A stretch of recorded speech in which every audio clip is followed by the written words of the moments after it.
Gentlemen, we have called you together to inform you that we are going to overthrow the United States government.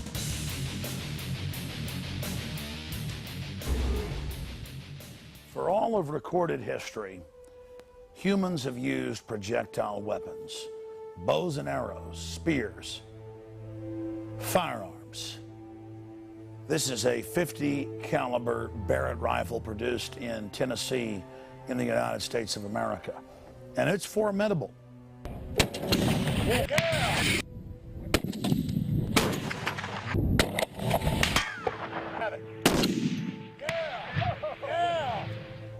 But in the 21st century, it's all about lasers.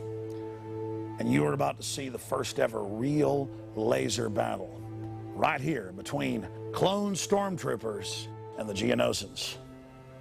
Because truth is stranger than fiction. We're going to examine the real world of directed energy weapons.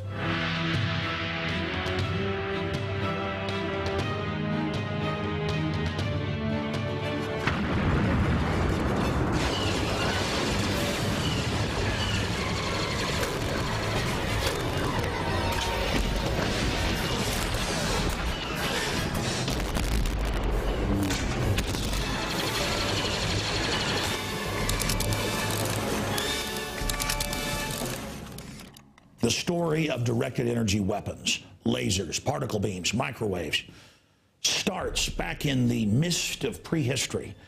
But we do know when gunpowder was first invented and used more than 2,800 years ago in what is China today. The Tang Dynasty invented gunpowder and used it to vanquish their enemies.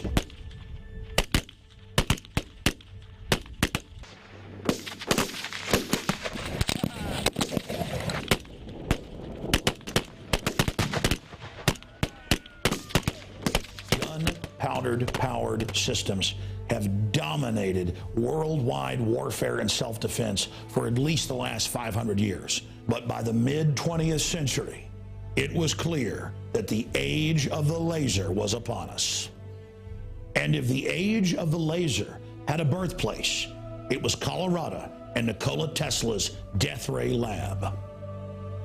You can say unequivocally that the father of directed energy weapons and other systems is Nikola Tesla. If you visit the Mid-America Science Museum outside Hot Springs, Arkansas, you can see the most powerful above-ground Tesla coil in the world. All right, help me count. 3, 2, 1.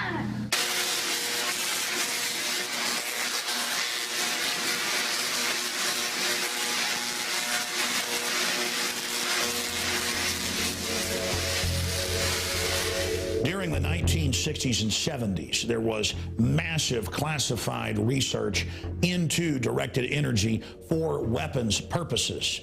And by the 1980s, they had given it an official name, the Star Wars program, the Strategic Defense Initiative, to supposedly shoot down missiles fired from Russia as they came into Europe and the United States. When it emerged that the system wasn't very effective at defense and was really an offensive weapon, the program was officially defunded. Of course, that was only for public consumption. The government now admits they actually increased funding for the research.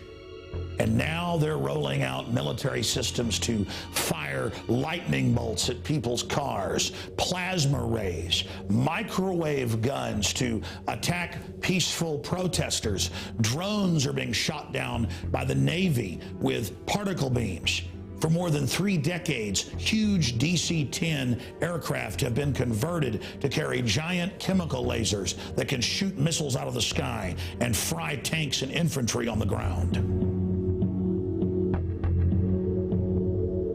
And that now leads us to the reason you're watching today, a real live Star Wars laser battle carried out on a much smaller scale.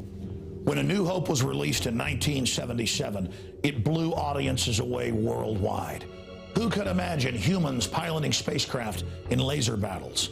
Little did they know, NASA was already deploying unmanned drones in space and testing laser weapon systems, now partially declassified.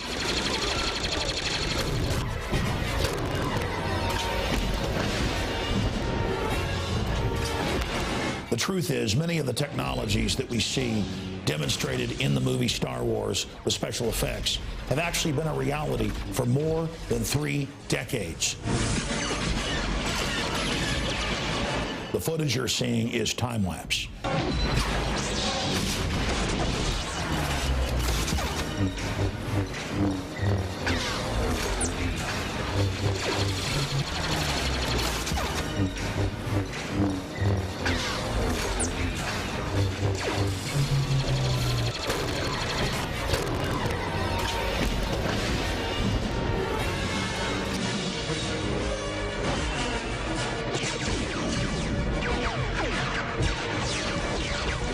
It took about a minute using the white-blue laser to ignite the figurines, and about 2 minutes to do it with the green laser.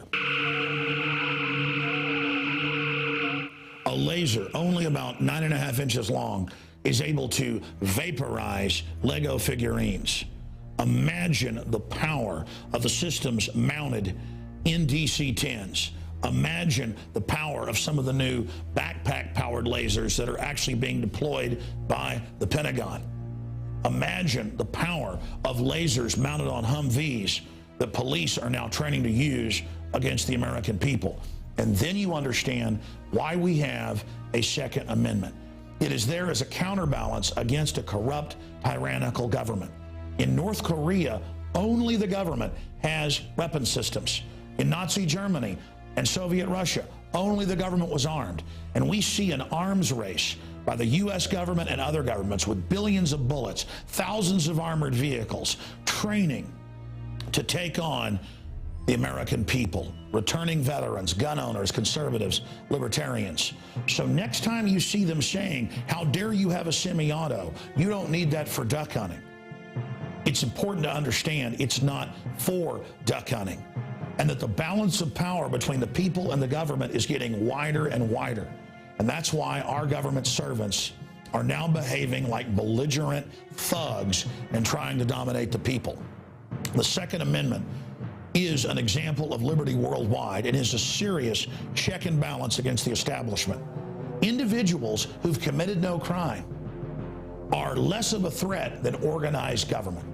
And now is the time to realize that. And that's the moral of this story.